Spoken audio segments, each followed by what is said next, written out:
This show we're about to do is a very familiar show. It's a show we do every single year, and it's a challenging show. It's the show where a season is over. And to me, there are three parts to a day like today. There's what the hell happened, there's who do we blame, and there's what to do next. We need to start with what happened, and the first thing I'll do, Teak, is I will raise my hand and say, what happened last night really surprised me. And baseball usually doesn't surprise you because baseball is meant to be surprises. Right. So why would something surprise you when you're expecting surprises, if that makes sense? I did not think that the Toronto Blue Jay bullpen in a bullpen game would shut down the New York Yankee offense. I didn't say it to reverse jinx you. I didn't say it because for any reason other than I thought these bats would destroy these arms. And I sat there at Yankee Stadium last night to the bitter end. A lot of you people did not, including Shaun, which we'll get to. And as we sit here, 14 hours later, that's where I've got to start. Right. I know there's a lot of other things about last night's game and the season as a whole, but they didn't hit Louis Varland, Mason Fluharty, Sir Anthony Dominguez, Eric Lauer, Yariel Rodriguez, Brendan Little, Braden Fisher, and Jeff Hoffman. And quite frankly, I find that very surprising and inexcusable. Yeah, Hoffman gave up 2 hits, so he got hit the most. But at that point, it almost felt like it didn't matter. I think you shouldn't be surprised. You said you were surprised by this. You shouldn't be because there were moments throughout the regular season, and I know the regular season doesn't always inform what happens in the postseason, but there were moments in the regular season where you saw exactly this. Inferior pitching overcoming a very potent Yankee offense. And so as it was occurring, you just felt, man, I've seen this before. Yeah. Not in the postseason, but I've seen this before. In games that maybe didn't matter because it was 1 or 2 or 3 of 162, but they mattered in those moments because they win one of those games. It's a different situation. But you know what? Here's where I would disagree, and obviously I was wrong, and I own that. When I've seen the Yankee bats disappear in the postseason, I've seen it at the hands of Justin Verlander. I've seen it at the hands of Nate Eovaldi. I've seen it at the hands of all the Tampa Bay relievers from 2020 that had great stuff. This was crap. Yeah, but this was them getting shut down by garbage, which is why you should be angry if you're a Yankee fan. It's hard to call it garbage when they pitch as well as they did. Oh, come on, bro.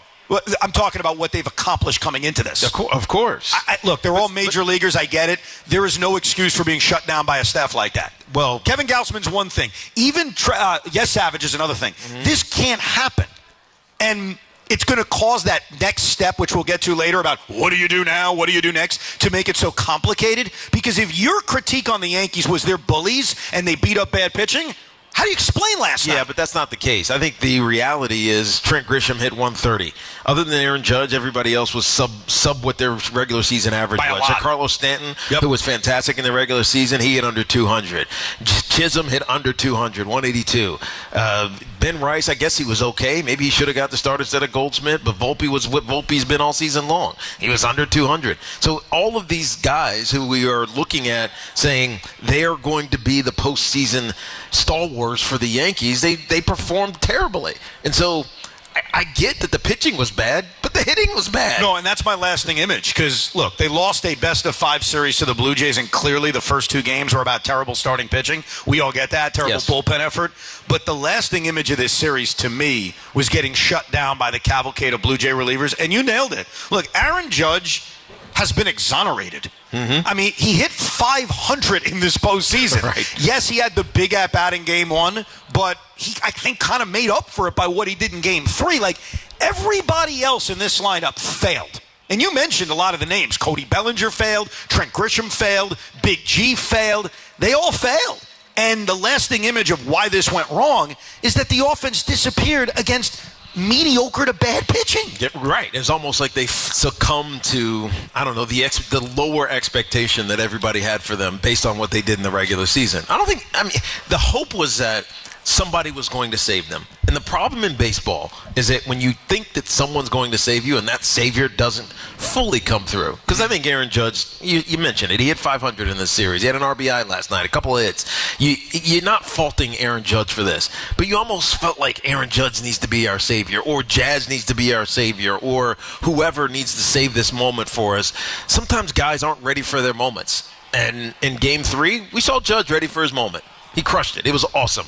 In Game 4, nobody was up for the moment. No. When you're 1-6 with runners in scoring position, and it's not, the Austin Wells, even though he was one of those, it was everybody had these moments. Yeah, Cody Bellinger had this moment. Everyone could have flipped the game. I mean, 100%. You mentioned Austin Wells. Jazz could have flipped this game. Jazz, Austin Wells, those are two guys that jump out at me because Austin Wells is at bat in the 8th inning right after Jeff Hoffman had walked Ben Rice, and he's swinging at the first pitch, which I'm usually a fan of. In this case, I didn't love it. He flies out the left field with the bases loaded. Jazz Chisholm, who I defended passionately yesterday for Yawngate, what I can't defend is what happened on the baseball field yesterday. Right. Because that second, his defensive miscue changed the game. And here's how it changed it. I know they're down 2-1. Oh, the offense isn't going to score. I don't think we all sat there thinking that in the moment. We figured, keep it close. Even Shaun was saying it. We'll walk off Jeff Hoffman. Once Jazz Chisholm doesn't turn that double play, it changed everything. Or and it also at least just get one out. Exactly. And it knocked Schlittler out of the game. Right. Which was the other thing. But Austin Wells failed, Jazz Chisholm failed, and even the manager failed. And I get it. He can't hit for these guys, but there are certain things in this game, and I'll give you one that's easy. This is the easiest one. Anthony Volpe needed to be pinch hit for. He was a walking strikeout. He was making MLB history by the sheer amount of strikeouts he was having over the course of this series. When you're 0 for your last 10 with 12 strikeouts, there's a problem. And when he decided to let Anthony Volpe hit in the 7th inning, I thought that was bad. And you know what made it worse? 2 innings later, when the game was pretty much over, okay, now I'll pinch hit for him. Well, what? Yeah. How do you explain that? And you saw what Dominguez did. Good for him, by the way. He ripped the double. Right, it was kind of predictable. Do this 2 innings earlier, maybe you have something. And the other thing that drove me nuts is, and I'm big on, you got to look at matchups lefty-righty. Here's where you got to throw it out. Ryan McMahon hit a home run against the lefty. And so in the 7th inning of this game, while you're facing a lefty, you let Volpe hit.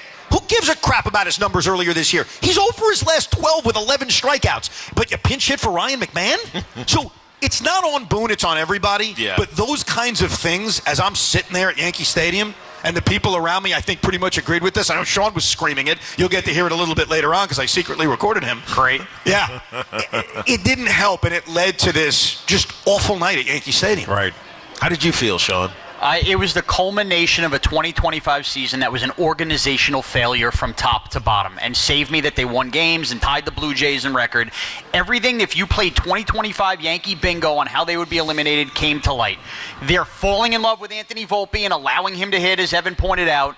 The lineup not being that good. I mean, you cannot enter playoff games with the expectation of, well, 3 guys got to carry us because we're playing a third of the lineup that is untenable in today's Major League Baseball. I mean, that's 7, 8, 9. I know McMahon hit a home run. Right. That's as weak a lineup as the Minnesota Twins and the Sacramento A's trot out there with Wells, Volpe, and McMahon, and you're playing playoff series like that. That only adds to the pressure of the first 6 guys. So the moment your leadoff hitter and Trent Grisham goes cold in the postseason, the Yankees not hitting in the playoffs was something that happened in the Boston series and happened here. That's an organizational failure. I know they played better defense at times this year, but we kept waiting. I mean, this is a team that booted the ball around all year long early in the year, and there's Jazz Chisholm, who, I think Jazz earned the benefit of the doubt with the home run the night before, but make a play, dude. And then ultimately, and it's not his fault because of the position he's put in. Devin Williams comes into a brutal situation. He's been overused, and he's going to give the hit because he's not a dominant reliever, and they don't have a dominant bullpen. It's funny. Yesterday when we were talking about Cam Schlittler, I said to you, he's going to have a quick hook on him. He's going to trust a lot of guys in his bullpen.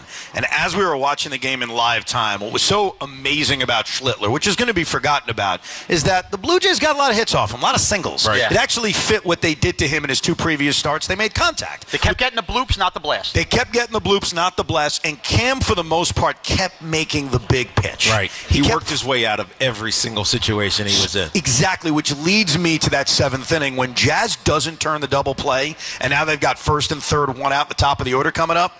A part of me was like, I think I'd rather just keep him in. I'd rather allow him yet another opportunity to wiggle his way out because Devin Williams comes in, gets the huge strikeout of George Springer, and you could feel that Nathan Lucas at-bat was the game because if you keep it at 2-1 and you erase the Jazz Chisholm error, you're right there. Right. Yes. And I think we all... No harm, no foul. Right, and we all still thought deep down they're going to hit. Just give it time. You just can't let it become 4-1, 5-1. And when Devin Williams gave up that 2-run single to left center field, that was the moment even I was certainly more positive than you, even when I said, I don't think you're going to win this game now. And I'm not even angry at Devin Williams today because, look, he rebounded in a big way as a Yankee, but he is who he is, right? He's going to have some of these dominant at-bats, and he's now also been overused because you don't have enough reliable arms in the pen. He was put in that spot. You know, he gave up the hit, and that was it. So my anger's not at him, but the anger's at the organization. They allowed the bullpen to be like this. They allowed the lineup to look like this. Their protection of Anthony Volpe has gotten beyond curious and out of hand at this point. Yeah, it's going to be interesting to see what the plan going forward is with Anthony. Oh, I can tell you the plan. He's playing shortstop on opening day. Of course he's playing shortstop on opening day, but are you going to let the same things that plagued you this year plague you next year? That's going to be the issue. Spoiler alert. With Anthony Volpe. Yes.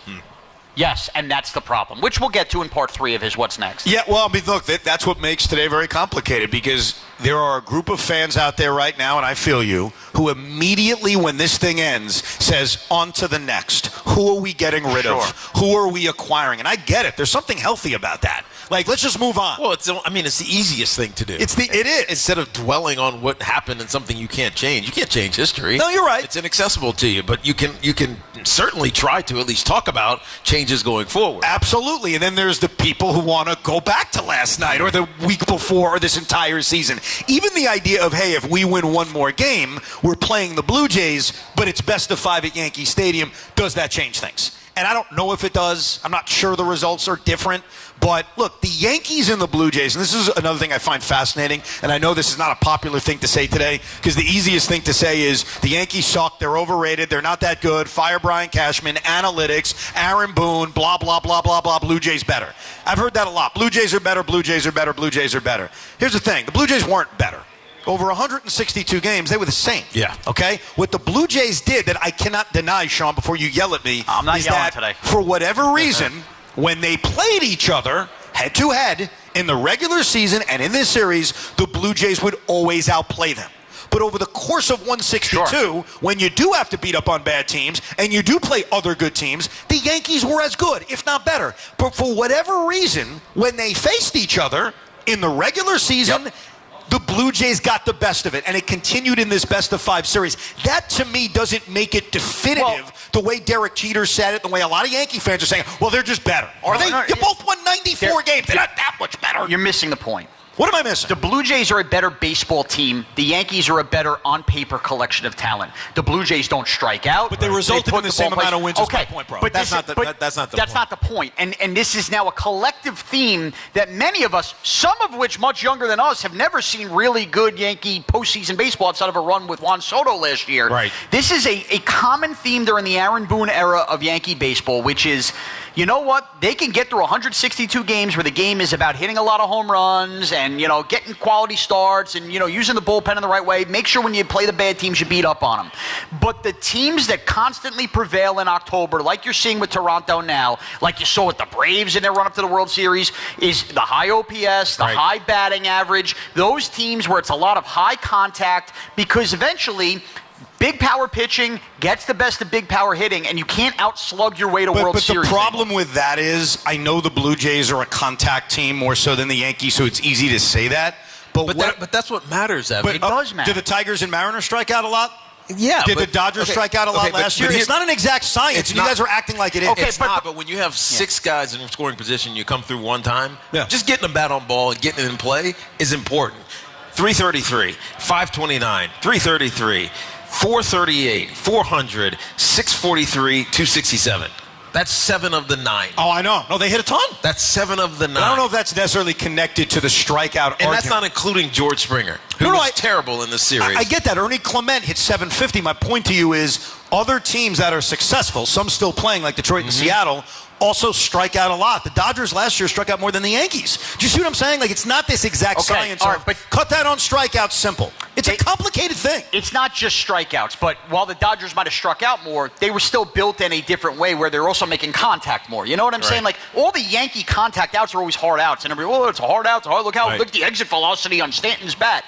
All of that stuff's fine, and these guys are good players. That bullies your way. I hate to use that word, through 162 games. It is a constant for the Yankees. Every time you write the script on them being eliminated, you go, man, how did the bats not come through? Well, the bats didn't come through because the underlying stats will tell you they are not built to survive 5 rounds in October. They have great talented guys with names on the back of shirts you could buy at Dick's. It doesn't translate to winning world championships. And I don't know what made a lot to of change. mistakes in life.